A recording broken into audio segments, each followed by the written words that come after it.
Halo Bu Dona, apa kabar? Halo.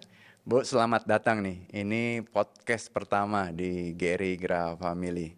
Dan dalam kesempatan ini kita mau bahas tentang depresi. Mm-mm. Nah, ini soalnya melanjutkan apa yang kemarin di PA sudah dibahas. Kemarin Bu Dona pimpin PA mengenai bagaimana menolong orang yang mengalami depresi. Ada 2 sesi waktu Iya. itu. Nah, teman-teman yang belum sempat mengikuti bisa nonton videonya di YouTube GRI Gra Family. Ada 2 video di sana dan itu bisa menjadi berkat bagi semuanya. Nah Bu, setelah PA diadakan, video ditayangkan, itu ternyata responnya cukup banyak. Menunjukkan banyak yang ingin mengerti mengenai masalah depresi ini atau juga mungkin ingin mengerti bagaimana membantu diri atau membantu orang lain yang mengalami masalah yang cukup serius ini. Nah, di awal ini saya ingin mengajak mungkin membahas pertanyaan-pertanyaan yang mencoba untuk mencari tahu sebenarnya depresi itu kondisi yang seperti apa sih? Apa yang membedakan dia daripada hanya sekedar kesedihan atau mengalami satu masalah tertentu dan kepikiran atau stres? Di titik apa sih itu dibilang depresi? Iya. Baik sekali ya. Sebetulnya depresi itu beda dengan stres. Depresi itu boleh dikategorikan depresi jikalau dia tuh memenuhi 5 dari 7 ciri-ciri orang depresi. Misalnya dia itu udah kehilangan nafsu makan, lalu gangguan tidur, entah itu kurang tidur atau kelebihan tidur, lalu dia mudah iritasi, lalu dia juga sedih berkepanjangan, lalu kemudian dia itu mudah mengasihani diri. Maka kalau ada 5 saja dari 7 ciri-ciri itu, dia udah bisa dikategorikan depresi. Dan depresi itu gangguan mood yang beda dengan stres. Stres itu kan kita tahu ada jelas sumber masalahnya, Ada alasannya lalu apa? ya betul sekali, dan tidak berkepanjangan, tidak terlalu lama Kalau begitu. masalahnya selesai ya stresnya hilang Ya begitu ya. Kalau betul. depresi enggak ya Bu ya? Depresi tidak, bahkan kadang-kadang tidak tahu sumber masalahnya itu apa. Oh, dan melekat terus begitu ya. Iya, Bahkan kalau misalnya dihibur atau mendapatkan informasi atau kabar yang baik atau menggembirakan itu belum tentu membuat iya. ada respon senang yang keluar Jadi itu. gangguan mood ini lebih kepada biasanya tuh responnya tuh tidak sesuai dengan apa yang harusnya diharapkan. Ya, Misalnya kalau ya. dia nonton film yang lucu, seharusnya dia ketawa, dia Heeh. senang, gembira, ini datar. Atau sedih yang betul-betul sedih, tapi dia nggak bisa merasakan itu Ya, ya. seperti yang biasanya kita Jadi kalau rasakan. orang sedih bisa dihibur, orang depresi belum tentu ya dihibur Betul, kemudian bisa ada respon yang positif juga. iya. Iya, ya. Dan tentunya kita jadi bertanya ya Bu ya, ini keadaan seperti begini kan sangat tidak mengenakan. Mm-mm. Orang yang tenggelam dalam perasaan sedih berkepanjangan tanpa tahu alasannya, ini kan sangat tidak enak ya dan menyiksa. Ini Mm-mm. kenapa bisa sampai masuk dalam keadaan seperti ini? Apa ini sesuatu yang sifatnya genetik kah? Atau ini suatu bentukan dari lingkungan atau kondisi? Ya, sebetulnya genetik itu hanya salah satu faktor kecil. Jadi Mm-mm. penelitian tentang depresi itu mengatakan bahwa memang ada faktor genetik, tapi hanya kecil sekali. Hmm. Yang berpengaruh besar itu justru pada lingkungan. Maksudnya itu adalah seperti pola asuh orang tua, bagaimana anak itu dibesarkan dalam satu keluarga. Dia akan secara tidak sadar mengcopy bagaimana orang tuanya coping terhadap masalah-masalah. Maksudnya mengatasi problem ya. Bagaimana orang tuanya mengatasi problem, dia akan tiru itu. Kalau ada masalah, apakah orang tua itu tiba-tiba marah atau panik atau menyalahkan situasi, menyalahkan orang, bahkan menyalahkan siapa saja yang ada di sekitarnya dan bukan cari solusi. Maka anak yang ada dibesarkan dalam keluarga seperti itu cenderung mengcopy itu. Hmm. Padahal kita tahu itu tidak menyelesaikan masalah dan akibatnya bisa justru masuk ke dalam Jadi depresi. dari observasi mereka ketika mereka hidup di tengah-tengah Betul. keluarga begitu ya. Mm-mm. Tapi apakah hanya terbatas dari observasi atau juga experience juga? Mungkin mereka menerima verbal abuse atau Iya, physical abuse mungkin bahkan. yang paling kita tidak harapkan kalau itu verbal abuse atau physical abuse dari dalam keluarga ya, Mm-mm. yang seharusnya menjadi safe place-nya mereka, Itu menjadi sesuatu yang itu sangat menghancurkan menyakitkan, dunia ya. mereka ya. Bisa membuat trauma masa kecil Mm-mm. yang kadang-kadang waktu mereka dewasa mereka udah nggak tahu masalahnya apa sih, padahal itu trauma waktu masa kecil. Ya. Dan itu sebabnya saran saya kita memberikan anak-anak itu lingkungan yang aman. Ya. di rumah kita terutama. Dan kalau anak itu kemudian kita harus bawa dia keluar atau dia entah di sekolah atau di tempat yang lain, kita harus bisa menjamin bahwa anak kita aman. Apalagi dia belum bisa menjaga diri, belum tahu apa bahayanya. Kita yang harus aware untuk menjaga anak-anak kita. Ya, ya, ya.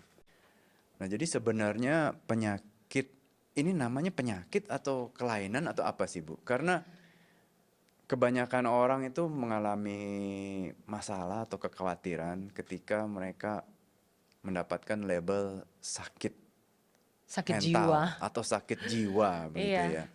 Itu kan sesuatu yang mungkin orang mencoba menghindari, menutupi atau menyangkal gitu. Iya, karena malu kan kalau Malu, dibilang ah. sakit jiwa. Dan Akhirnya kan itu jadi tidak bisa mencari bantuan yang semestinya. itu yang kita paling hindari sebetulnya adalah stigma itu. Kalau cap itu ditanamkan di orang-orang seperti ini, maka yang paling kasihan adalah ketika mereka akhirnya malu, mereka kehilangan kesempatan untuk dapatkan pertolongan. Padahal kita tahu kalau orang-orang itu ada sakit fisik, kita kan mudah untuk menandai, oh ada sakit fisik ya, mungkin Ya, sakit yang kelihatan. Maka kita akan bawa dia ke dokter. Tapi kalau sakitnya itu kejiwaan, sesuatu yang tidak kelihatan, tetapi yang ada ciri-cirinya bisa terlihat, kita cenderung mengatakan, aduh malu kalau kamu dikategorikan sakit jiwa. ya, Kita tidak akan menolong dia. Dia pun tidak akan mendapatkan pertolongan. ya. Tidak mendapatkan pertolongan itu berarti bisa masuk ke dalam depresi yang berkepanjangan. Yang lebih berat lagi. Betul, Iya, iya. Jadi ya kita jangan terlalu memusingkan label-label itu ya. Tapi benar. kalau memang betul sudah menunjukkan ciri-ciri dan Bahwa perasaan yang sangat sangat nyata ya bahwa ini masalah. bawa ke psikolog, bawa ke psikiater, atau kalau saudara orang Kristen, bawa ke hamba Tuhan yang Ya, ya. bisa membantu saudara untuk mengatasi hal Ya, itu. paling enggak ada komunitas yang kemudian bisa mengetahui ini, Betul, sehingga kemudian saudara memberikan support ya. tidak merasa kesendirian, Ya. tersendiri.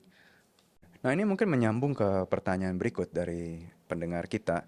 Itu apakah ini yang menyebabkan depresi pada laki-laki secara spesifik?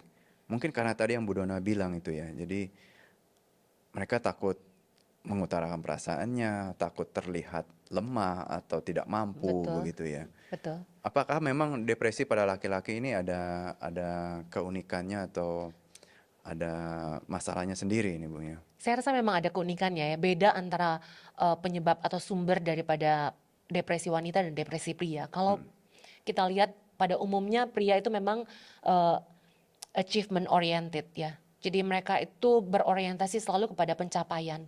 Sehingga beda dengan wanita yang relational oriented. Ya, ya. Jadi kepada hubungan, relasi itu yang membuat mereka itu selalu mencari teman dan sahabat. Tapi kalau pada pria, sumber kepuasan mereka itu adalah pada pencapaian. Ya. Mendapatkan respect dari apa yang dia kerjakan itu sangat berarti buat pria. Maka kita balik, kalau dia nggak mendapatkan respect daripada apa yang dia lakukan, atau dia justru dianggap tidak mampu, itu membuat pria itu bisa depresi. Karena itulah yang membuat dia harusnya yang dia ingin capai, tapi dia nggak dapatkan. Maka itu akan membuat dia kecewa. Ya. Nah, kita harus belajar itu, belajar untuk Ya. menemukan hal-hal yang kita bisa respect daripada pasangan kita kayak gitu. Ya, untuk istri-istri bisa melihat tadi ya Iya. 7 ciri-ciri orang depresi itu Iya. dan melihat dan jadi bahan juga bagaimana menolong suaminya atau juga introspeksi diri ya, apa yang selama ini belum dilakukan dengan Betul. baik. Nah, ini pertanyaan terakhir di segmen ini Bu ya, mengenai worldview. Nah, mungkin saya melihat pertanyaan ini seperti melihat orang depresi itu hidup di dalam satu dunia sendiri yang dia sendiri tidak mengerti gitu ya. Jadi ada isu mengenai cara memandang dunia yang salah, yang kemudian itu membuat diri merasa tidak ada value di situ, diri merasa tidak berguna di situ, diri tidak ada tujuan di situ ya. Iya, Jadi iya. apakah berarti benar ya worldview dan kondisi depresi ini juga sangat berhubungan ya? Nah, betul sekali ya, kalau kita bilang soal worldview atau cara pandang, itu kan berarti cara kita menilai lingkungan kita atau menilai orang-orang di sekitar kita. Kita lihat saja misalnya kalau value-nya itu adalah materi, maka dia dalam berelasi itu dia akan memikirkan untung atau rugi. Kalau itu menguntungkan dia akan meneruskan relasi itu, kalau merugikan dia akan stop. Tapi kan kita tahu bahwa materi itu bukan satu pengajaran yang memuaskan, selalu akan tidak cukup. Tidak cukup dan pengen lebih banyak dan Betul. tidak pernah puas. Dan kita tahu sebetulnya di Alkitab itu ada firman Tuhan yang mengatakan carilah dulu kerajaan Allah dan kebenarannya. Maksudnya kita cari apa yang Tuhan sudah beritahukan kepada kita tentang apa yang harus kita fokuskan. Tapi kalau kita carinya itu adalah materi, maka kita nggak akan pernah puas. Karena di ayat Matius 6, ngengat dan karat itu akan memakan semuanya itu, menghabiskan semuanya itu. Sedangkan sesuatu yang kita cari dari kebenaran Alkitab itu, kebenaran kerajaan Allah itu tidak akan dimakan oleh ngengat dan karat. Dalam arti tidak akan sementara, tapi akan berlangsung memuaskan dan akan berlangsung lama. Ya, ya, ya. Oke Bu, untuk segmen ini kita udah membahas tentang kurang lebih apa sih depresi itu dan penyebabnya apa. Nanti kita break dulu Iya. dan kita akan lanjutkan di sesi yang kedua. Kita akan membahas tentang depresi dan dosa.